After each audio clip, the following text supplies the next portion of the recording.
on Australia's Business Channel. This is Debt to Equity. Hello and welcome to Debt to Equity, where we talk with the people who are managing your money. I'm Diana Dorothy, and our fund and focus today is the HYECORP Property Fund. Now, HYECORP is a diversified Australian property group with activities covering the development and construction of luxury medium-density residential units, as well as high-yielding commercial and retail properties.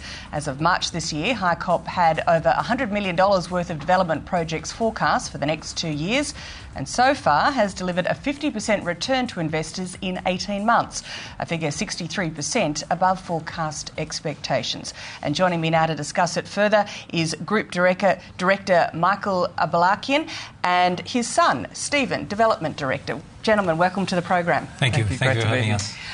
Property sector has certainly been in the news today, certainly with Centro in court again, Stockland looking to sell some of its properties. Where have some of these property stocks gone wrong? What we've noticed and what we've found out over the last 2-3 years is that overvaluation is probably the key areas that they've gone into disarray. I think the ambitious nature of these funds wanting high yield valuation has brought them undone.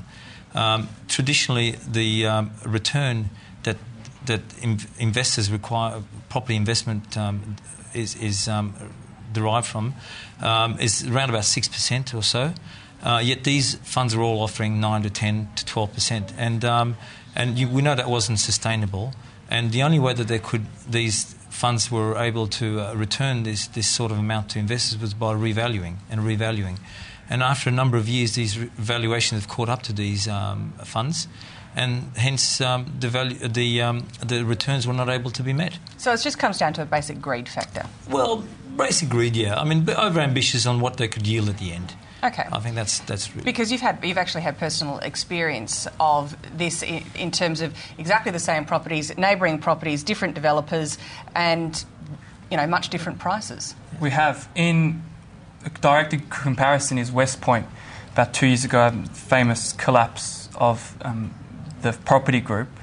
We had a project 2 doors up from their development in North Sydney, and we were arguing amongst ourselves on how we should conduct our valuation, especially for the commercial per square metre valuation at the end. And we found that West Point had valuations twice as high as we had, and we couldn't even justify our own valuations. So, it was a matter of time before a company predicting valuations twice what we couldn't even justify next door. After doing proper due diligence and market research, they were prepared to. It was inevitable they would become unstuck at the end, and they had. So, okay, so that's in a sense that they got. In a sense, they got what was coming because they've overvalued, although Correct. That is also open to interpretation too. You need to, you can't just keep on revaluing and rebadging a property and saying it's different one day and different another. And sometimes it will catch up to you, and this is what's happened with most of them.